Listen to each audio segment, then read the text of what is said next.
नमस्कार। Doctor Nitin Malik Ayurvedic blog में आज मैं टॉपिक लेकर आया हूँ पारद के दोष। तो पारद प्रकरण अध्याय में यह बहुत ही इम्पोर्टेंट टॉपिक है। इसके बारे में आज बच्चों में आपको एक जानकारी देने वाला हूँ। इसको कैसे पढ़ना है, कैसे इसको कंठस्थ करना है, उसका मैं आसान उपाय आप लोगों को बताने वाला हूँ। तो सबसे पहले मैं पारद के बारे में थोड़ा सा बता देता हूँ कि द्रव्यों में सबसे जो इम्पोर्टेंट और अच्छी औषधि माना गया है, द्रव्य माना गया है, वह पारद को माना गया है। यह द्रव्यों में सबसे उच्चतम औषधि में माना जाता है। पारद जो है हमें भूमि से खनिज रूप में प्राप्त होता है, जिसका हम शोधन करके उपयोग में लाते हैं और उससे हम औषधियाँ बनाते हैं। अब जैसे मैंने यहाँ पे लिखा पारद के दोष। अब जब यह खनिज द्रव्य है तो इसका मतलब सीधा सा मतलब यह है कि यह भूमि से हमें प्राप्त हो रहा है। अब भूमि में जिस रूप में हमें प्राप्त हो रहा है वहाँ पर और भी मल होते हैं, दोष होते हैं, विष होते हैं, बहुत सारे मेटल्स होते हैं जो कि इसमें मिल जाते हैं। उन सब मेटल्स की शुद्धि करने के लिए, दोषों को दूर करने के लिए हम लोग पारद का शोधन करते हैं। शोधन करने के बाद ही हम उसको उपयोग में ला सकते हैं। तो पारद में भी है कौन कौन से दोष हैं जो पारद में आ जाते हैं भूगर्भ से या पाषाणों से या जिस भी रूप में या जिस भी सोर्स से हमें पारद प्राप्त होता है, वह जो दोष है मैं कौन कौन से होते हैं उसके बारे में मैं इस लेक्चर में आप लोगों को बताने वाला हूँ। तो सबसे पहले आप लोगों को पता होना चाहिए कि पारद के दोष कितने होते हैं। तो पारद के सबसे पहले दोष होते हैं 12। ये आप याद रखिएगा, पारद के 12 दोष होते हैं। अब मैंने यहाँ पे लिखा है, देखिए, शुद्ध पारद। तो मैंने अभी थोड़ी देर पहले आपको बताया था कि शुद्ध पारद होता क्या है, कैसे करते हैं पारद का शोधन। तो वह मैं अपने अगले लेक्चर में वीडियो शूट करूंगा, तब आप लोगों को बताऊंगा। लेकिन अभी मैं शॉर्ट में ये सब चीजें आपको समझा देता हूँ। तो जब पारद का शोधन हो जाता है तो उसमें क्या क्या गुण आ जाते हैं। तो जैसे जरा, रोग, मृत्यु आदि का ये नाश करता है, यानी कि जरा, रोग, मृत्यु नाशक यह होता है। अब जरा का मतलब क्या होता है कि जैसे रस औषधियाँ होती है, उनका सेवन करने से जो हमें बुढ़ापा नहीं आता है, जल्दी हम बुढ़ापे को प्राप्त नहीं होते हैं, दीर्घायु हो जाते हैं, हमारे अंदर रोग प्रतिरोधक क्षमता बढ़ जाती है, जिससे कि हम लोग किसी भी रोग से लड़ सकते हैं। फिर क्या होता है, रोग। तो रोग क्या, ये सभी प्रकार की जो व्याधियां होती हैं, जो असाध्य व्याधियां होती हैं, जो यकृत साध्य होती हैं, जो काष्ठ औषधियों के सेवन करने से ठीक नहीं होती है। तो रस औषधि में वह पावर होती है जिससे वह सर्व रोग नाशक हो जाता है। फिर आता है मृत्यु। मृत्यु का मतलब ये है कि ऐसे नहीं कि मृत्यु पे विजय प्राप्त हो जाती है। कहने का मतलब यह है कि ऐसा रोग जिसके ज्यादा दिन तक रोगग्रस्त रहने से व्यक्ति मृत्यु को प्राप्त हो सकता है, उससे है उसको बचा लेता है। तो इसलिए इसको मृत्युनाशक भी कहा गया है। अब जैसे शुद्ध पारद के इतने सारे गुण हैं, तो ऐसे अशुद्ध पारद की बहुत सारी डिफॉर्मेलिटीज हो सकती हैं। क्या क्या हो सकती है, क्योंकि अशुद्ध पारद विष के समान माना गया। अब जब तुम जानते हो कि विष का मतलब क्या होता है, जहर, पॉइजन। अब पॉइजन का हम अगर सेवन करेंगे डायरेक्ट बिना शोधन करें, तो उसमें क्या क्या रोग हो सकते हैं, क्या क्या प्रॉब्लम आ सकती हैं, वह मैं आपको बताने वाला हूं। तो हम अशुद्ध पारद का शोधन करते हैं, वह तो अलग टॉपिक है। लेकिन अशुद्ध पारद में जो विष होते हैं, जो पॉइजन होते हैं, जो दोष होते हैं, वह क्या होते हैं, 12। अब इन दोषों को 3 कैटेगरी में डिवाइड कर दिया गया है। जो हमारे रसाचार्य हैं, उन लोगों ने जो हमारे रसशास्त्र की बुक है उसमें इसको 3 कैटेगरी में डिवाइड कर दिया गया है। पहला क्या है, नैसर्गिक दोष, दूसरा क्या है, यौगिक दोष, और तीसरा है औपाधिक दोष। अब नैसर्गिक दोष का मतलब क्या होता है, प्राकृतिक, जो प्रकृति से इसके अंदर दोष आते हैं, जो प्रकृति से इसके अंदर दोष आते हैं उसको नैसर्गिक दोष कहते हैं। ठीक है, नैसर्गिक का मतलब मैंने अभी थोड़ी देर पहले बताया था कि पारद हमें भूगर्भ से प्राप्त होता है, भूमि से प्राप्त होता है। भूमि में बहुत सारे दोष होते हैं, विष होते हैं, जैसे नाग हुआ, वंग हुआ, इस प्रकार के बहुत सारे, ये शीश हुआ, ये सारे जो अशुद्धियां हैं, दोष हैं, विष हैं, वो पारद में मिल जाते हैं। तो पारद में मिल जाने के कारण इसको नैसर्गिक दोष कहते हैं, जो कि हमें प्रकृति से उसमें ऑटोमेटिकली आ जाते हैं।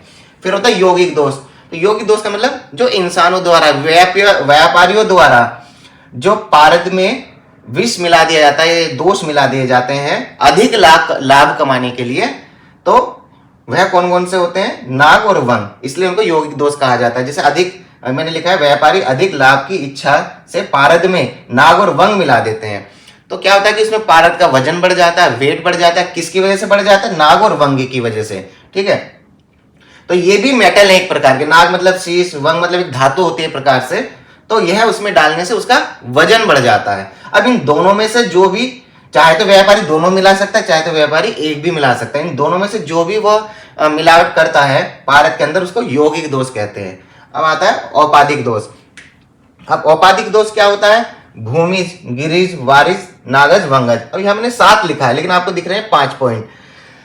तो इसका मतलब यह है कि भूमिज एक दोष होता है, गिरिज भी एक दोष होता है, वारिज भी एक दोष होता है, नागज 2 प्रकार के दोष होते हैं, और वंगज को भी 2 प्रकार के दोष माना गया है। तो नागज और वंगज को 2-2 और एक्स्ट्रा अगर इसमें काउंट कर देंगे तो 5 और 2 7 हो जाते हैं। तो इस तरह से पारद, ये औपाधिक दोष 7 होते हैं। अब 7 और 2 9 और 3 12, तो ये टोटल 12 दोष होते हैं। भूमिज का मतलब क्या होता है? सीधा आपको पता चल रहा है, जो भूमि में, भूमि से जो पारद हमें भूमि से प्राप्त हो रहा है, भूगर्भ से प्राप्त हो रहा है, तो वहां से जो दोष इसमें मिल जाते हैं उसको भूमिज कहते हैं। गिरिज मतलब पाषाण, जो पर्वतों से, पहाड़ों से जो पारद हमें जिस भी रूप में, जिस भी सोर्स में प्राप्त हो रहा है, ठीक है, तो उस पाषाण में जो भी दोष उसके अंदर होंगे वह पारद में आ जाएंगे। वारिज मतलब जल, जहां पर मतलब पानी का थोड़ा सोर्स रहता है उस जगह से, या नमी रहती है उस जगह से अगर हमें पारद प्राप्त होता है तो वह वारिज होता है। नागज और वंगज, नागज वंगज में पहले ही बोला था मेटल है। तो यहाँ पे एक बात आप लोग जरूर ध्यान रखिएगा कि रसाचार्यों ने यौगिक में नाग और वंग को भी माना है और औपाधिक में भी नाग और वंग को माना है। तो इन दोनों दोषों में नाग और वंग को कॉमन माना गया है। तो टोटल मिलाकर इस प्रकार से ये 12 होते हैं। तो अब यहां पर एक चीज समझने की है। अब नैसर्गिक दोष का मतलब क्या? जो उसमें दोष मिल गए भूगर्भ से तो वह विष के समान होता है। तो विष के समान क्या होता है? जैसे अगर हम विष का सेवन करते हैं, पॉइजन का सेवन करते, मृत्यु हो जाती है। तो सीधी सी बात है यहाँ पर कि अगर हम इस प्रकार के पारद का सेवन करेंगे, बिना शोधन करें, तो हमें मृत्यु प्राप्त होगी। वनी का मतलब होता है, कुछ लोग वंगी भी बोलते हैं, लेकिन अच्छी भाषा में इसको वनी ही बोला जाता है। और वनी का मतलब होता है अग्नि। तो अग्नि दोष के कारण क्या क्या होता है? दाह और संताप। तो ये जो संताप और दाह होती है, क्या इसका मतलब होता है? पेट में जलन होना, शरीर में दाह संताप की उत्पत्ति होना, पूरे शरीर में संताप हो जाना, टेम्परेचर बॉडी का बढ़ जाना, वह होता है। मल दोष जो होता है उससे मूर्छा आना, मूर्छित होने लगते हैं, चक्कर आते हैं, घबराहट होती है, बेचैनी होती है। तो वह सब इस नैसर्गिक दोष के मिल जाने के कारण पारद में, यह अगर हम लोग शोधन नहीं करते हैं तो इस प्रकार की समस्याएं हमारे अंदर देखने को मिल सकती है। अब यौगिक दोष में जब ये नाग और वंग व्यापारी लोग मिला देते हैं तो क्या होता है? जड़ता, स्टिफनेस। आद्यमान, आद्यमान का मतलब क्या होता है? जो हमारी अग्नि है उसको मंद कर देता है। उसकी वजह से इनडाइजेशन, भोजन का सही प्रकार से पाचन न होना पेट में, तो उससे क्या होता है? इनडाइजेशन होता है, तो वह आद्यमान कहलाता है। फिर आता है कुष्ठ, लेप्रोसी, आप सभी लोग जानते हैं। तो कुष्ठ रोग भी उत्पन्न हो सकते हैं। ऐसे भूमिज, गिरिज, वारिज, नागज और वंगज, ये इन प्रकार के सेवन करने से भी जो भी प्रॉब्लम बॉडी में होती है वह देखने को मिलती है। अब आते हैं सप्तकंचुक दोष। तो पारद के टोटल ये 12 दोष तो हैं, लेकिन कुछ रसाचार्यों ने सप्तकंचुक दोषों को भी पारद के दोष में माना है। लेकिन अगर जब एग्जाम पॉइंट ऑफ व्यू से देखा जाए तो जब आप लिखोगे तो पारद के टोटल 12 दोष होते हैं। तो आप इस प्रकार का एक सारणी चार्ट बना सकते हो और उसमें नीचे सप्तकंचुक दोष भी लिखना जरूरी है, लेकिन उसमें आप पॉइंट बनाकर नोट करके लिख दीजिएगा। औपाधिक दोष को, अच्छा मैंने यहाँ पर दोष, सॉरी मैंने 2 लिख दिया है, इसके दोष है।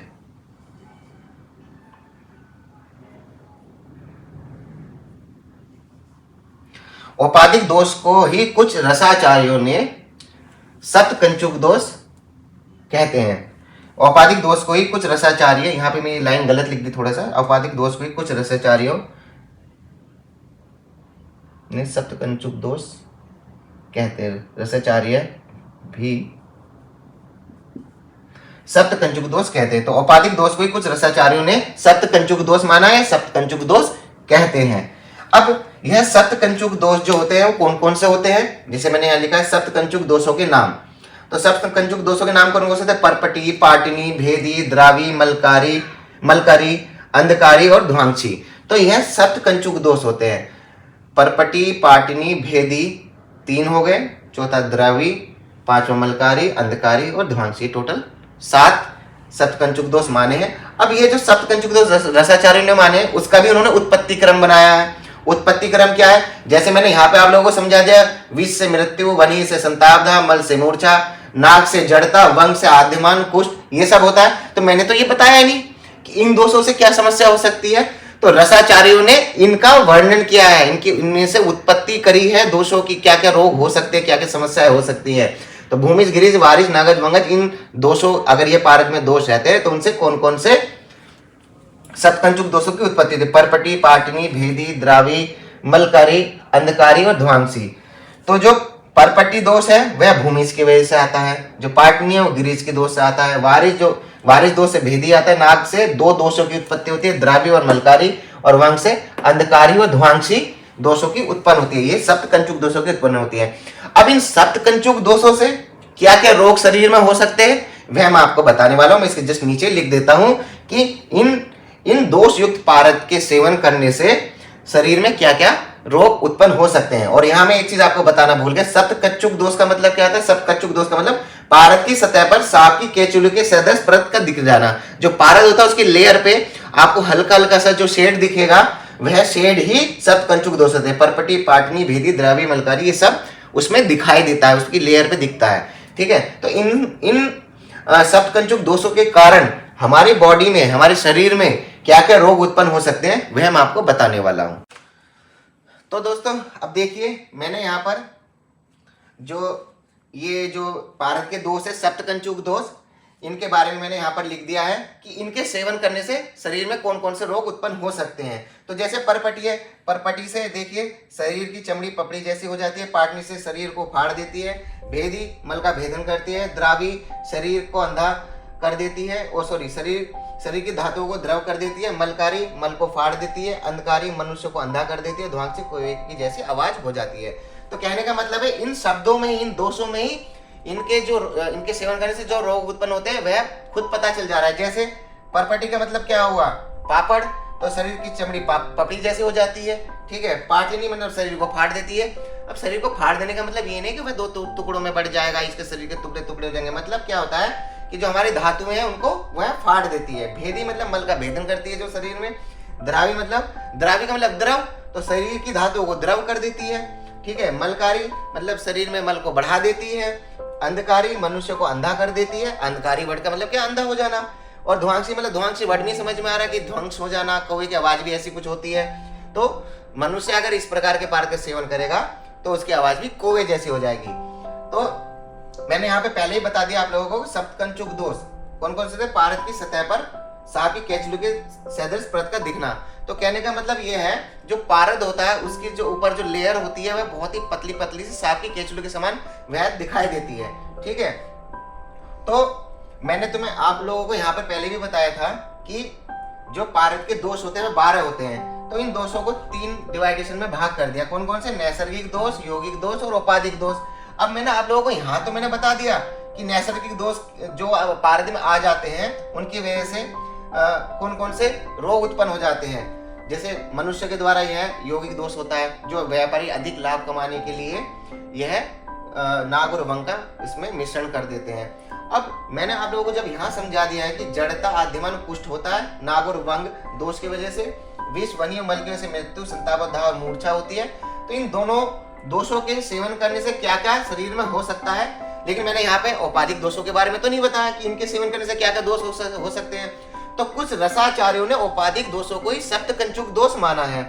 अब इनके सेवन करने से, जैसे इनके सेवन करने से ये रोग उत्पन्न होते हैं, तो इनके सेवन करने से कौन कौन से रोग उत्पन्न होते हैं। तो रसाचार्यों ने इनके बारे में भी बता दिया है कि इनके सेवन करने से कौन कौन से रोग उत्पन्न हो सकते हैं। उन रोगों को, उन दोषों को रसाचार्यों ने सप्तकंचुक दोष नाम दे दिया। अब सप्तकंचुक में उसका नाम छिपा है, उसके गुण छिपे। क्या है सप्तकंचुक का मतलब? पारद की सतह पर सांप की केचुली के सदृश सतह दिखना। मतलब सतह पर जो सांप की केचुली बहुत पतली होती है ना, उसका आवरण बहुत पतला होता है, तो ऐसे पारद की सतह पर पतला पतला सा आवरण जो दिखाई देता है वही सप्तकंचुक दोष होता है। ठीक है, यहाँ लिखा भी है औपाधिक दोष को कुछ रसाचार्य भी सप्तकंचुक दोष कहते हैं। ठीक है, अब इनका जो उत्पत्ति क्रम है रसाचार्यों ने ऐसे समझा दिया कि भूमिज के सेवन कर, भूमिज दोष की वजह से परपटी दोष आ जाता है, गिरिज की वजह से पाटनी आ जाता है, वारिस की वजह से भेदी आ जाता है, नाग, यहाँ पर नाग जैसे 2 दिख रहा है तो यहाँ पर भी नाग ने 2 दोष उत्पन्न कर दिए। ठीक है, वहां पर भी वंग 2 है तो यहाँ पर वंग ने 2 दोष उत्पन्न कर दिए। अब इन दोषों को रसाचार्यों ने सप्तकंचुक दोषों का नाम दे दिया है। तो इन दोषों की वजह से शरीर में क्या क्या रोग उत्पन्न होते हैं वह मैंने यहाँ सामने आप लोगों के सामने लिख दिया है।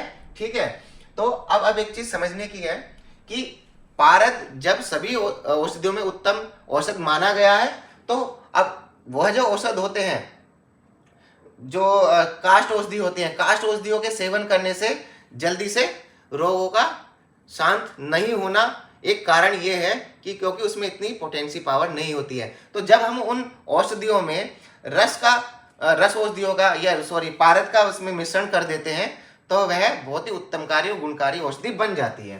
ठीक है, अब यहाँ पे मैंने पहले ही लिखा, देखो शुद्ध पारद के ये गुण हैं, जरा रोग मृत्यु नाशक वह होती है।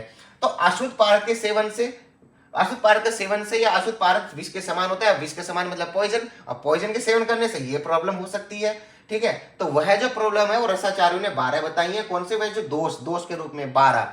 ठीक है, तो वह 12 दोष इस प्रकार से वर्णित है। ठीक है, तो कभी भी कोई भी औषधि अगर हम मतलब किसी हर्बल गार्डन से लाते हैं या जो हमें किसी भी सोर्स से प्राप्त होती हैं या भूमि से प्राप्त होती हैं, पर्वतों से प्राप्त होती हैं, तो वह अशुद्ध फॉर्म में होती हैं, वह अशुद्ध होती हैं, उनका शोधन करना पड़ता है। जैसे हम अपने घर में बाजार से सब्जी लाते हैं, सबसे पहले उसको धोते हैं, धोने के बाद ही हम उसको पकाते हैं। ऐसे ही औषधियाँ होती हैं, क्योंकि पर्वतों से, जंगलों से या हर्बल गार्डन से कहीं से भी हम अगर औषधियाँ इकट्ठी करते हैं तो उसमें अशुद्धियाँ मिल जाती हैं। उन अशुद्धियों को दूर किए बिना हम उन औषध द्रव्यों का सेवन नहीं कर सकते। ऐसे ही पारद होता है, पारद भूगर्भ से प्राप्त होता है या जिस भी सोर्स से प्राप्त होता है, पर्वतों से, जहाँ से भी, तो उसमें कुछ खनिज पदार्थ विष के रूप में आ जाते हैं। तो पारद भी एक तरह से खनिज है, तो जो पारद खनिज है उसमें और भी खनिजों का मिश्रण हो जाता है, तो वह विष के रूप में होता है। तो उसको दूर करके हम पारद को ग्रहण करने योग्य बना देते हैं। तो इस प्रकार से यहाँ पे मैं यही समझाना चाह रहा था कि पारद के दोष कौन से होते हैं, वह 12 होते हैं। तो दोस्तों पारद के बारे में तो मैं आपको बताऊंगा अगले नेक्स्ट चैप्टर में, क्योंकि यह बहुत बड़ा अध्याय है। तो वह पारद प्रकरण है, तो मैं अगला अध्याय पारद को अगले वीडियो में पारद प्रकरण, जो पारद की उत्पत्ति है, पारद कितने प्रकार से पारद का शोधन किया जाता है, पारद के ग्रह या ग्रह लक्षण, वह सब मैं अपने अगले लेक्चर में जरूर आप लोगों को बताऊंगा। तो दोस्तों मेरे चैनल को लाइक, शेयर और सब्सक्राइब करना ना भूलें, और मेरे कमेंट बॉक्स में जरूर लिखें कि मुझे अगला वीडियो किस टॉपिक पे बनाना चाहिए। इससे मुझे बहुत खुशी मिलेगी। तब तक के लिए नमस्कार, धन्यवाद।